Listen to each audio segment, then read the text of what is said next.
Let's talk motors now. There's different kind of motors, but a very common type is servo and stepper motors. With such motors you can control precisely the angle. You can find them in printers. We'll see other kinds of motors later. Because you need to give the motor a precise information about angle or speed, you can't just use an on-off system like with the LED in the LED sensor lab. You need a system to send a number to the motor. The system is PWM, or pulse width modulation. It's used for servo motors, but tons of other things too, multicolor LED strips, RC equipments like drones or the drone stabilization car itself. It's now a common technology in IoT. Even a 20-year-old remote control plane is using PWM, like the black receiver on the left.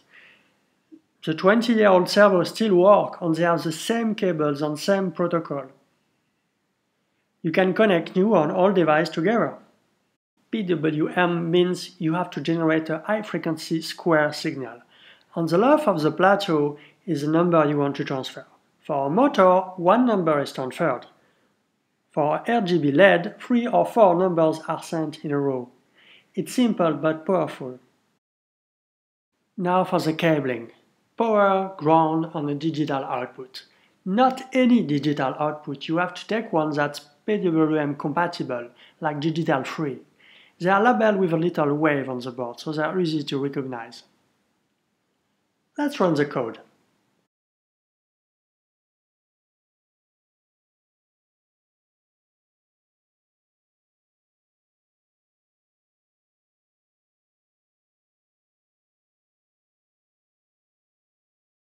In the output you see there's angles I can't ask the motor to go. There's limits. It's expected with servos. So handle gracefully that in your code.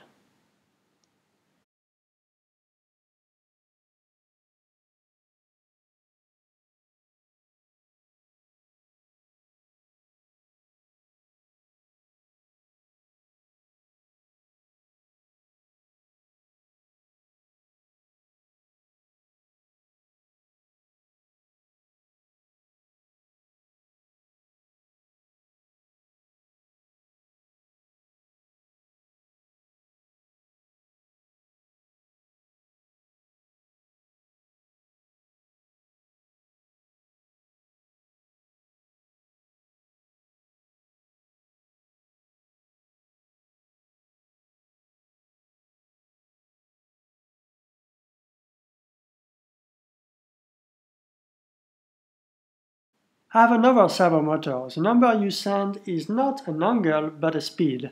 Low number is left full speed, high number is right full speed, and middle is stop.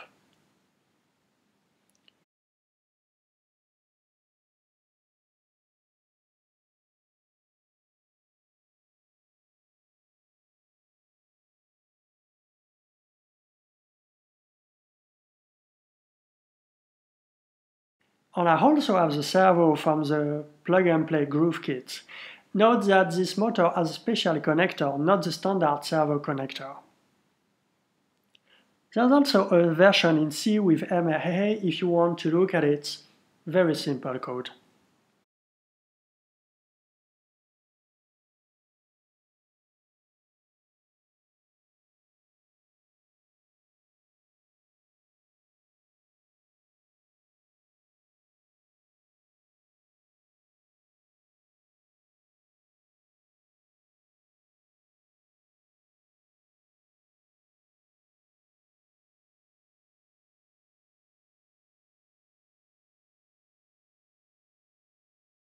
For Edison, USB power is not enough, so plug power.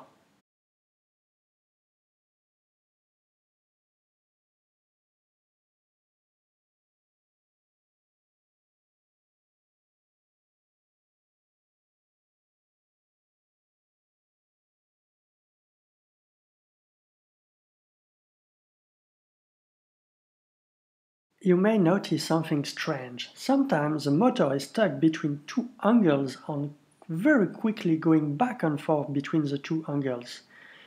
It's not healthy, causing the motor to overheat. There's a good reason for that.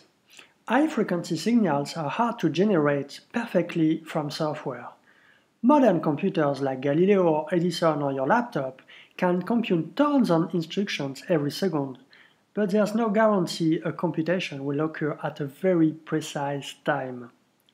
With a faster computer, you may reduce the symptoms, but that's not solving the underlying problem. They are not real-time. First solution: keep generating the signal in software, but use a real-time operating system to guarantee the exact timing of execution at low granularity and quality of the signal. That's what is happening with Edison, where a second processor is running a real-time operating system. We'll see that later. It's also possible to use a commercial operating system like the one from Wind River. That's what is happening on the rover running on Mars. Second solution: use an hardware external microcontroller. Very limited in terms of computational power compared to a computer, but perfectly precise in timing by nature. That's why a real Arduino board would do, or a dedicated PWM generator like the Pololu Maestro card. Control over USB from your PC or from Edison or from Galileo. There's a lab with code to show how to do that. It's quite an efficient and cost-effective solution.